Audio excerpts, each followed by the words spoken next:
Тілегім өлең болып ағылады, жүрегім жанар таудай жарылады. Ассалаумағалейкум Алматыға, 75 жасқа толған саңылағы. Қадіріне жете алсаң алтын адам, білесің жер үстінен табылады. Сол алтынның біреуі жүрсін Ерман, сенің махаббатыңа қанығады. Дәл осы республика сарайында талай айтыс жүргізіп танылады.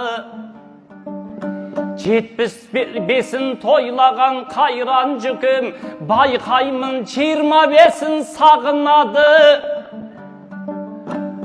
Ақындарды көсілткен көз алдымда, Алматы азаттықтың әнұраны. Жүрсіндей қара нардың қонын білген, айтыстың сенсің қара шаңырағы.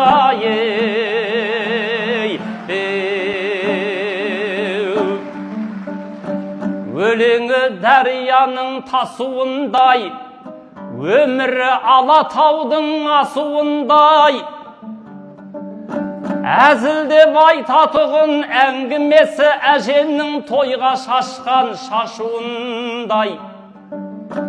Заманымның заңғары жүрсін Ерман, залалы жоқ иненің жасуындай.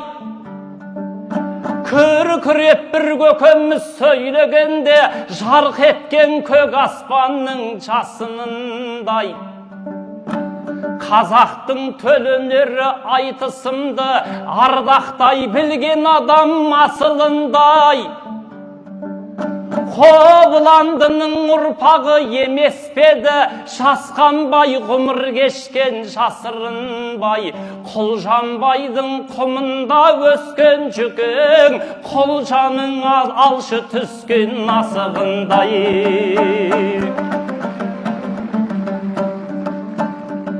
Қырандай тұғырыңа қонып тұрсыз, жанаға елім деген анық дүрсіз. Бақыт Жамал апамыз жаныңызда, аспанның жұлдызындай жанып тұрсыз.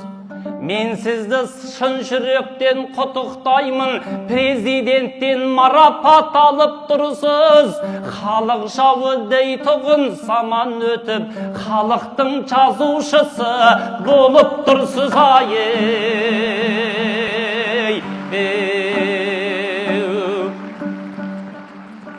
Асан қайғыдай аңызым, Асан әлідей абызым,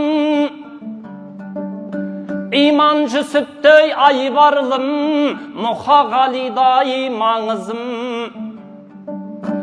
Айтысқа қарсы келгеннің, бастырмай тұғын аяғын, аштырмай тұғын ауызын. Жамандарға келгенде, аяздай осып алса да, жақсыларға келгенде тамылжып тұрған тамызым. Жүрегіңнен айналдым, өлеңнің жарған қауызын.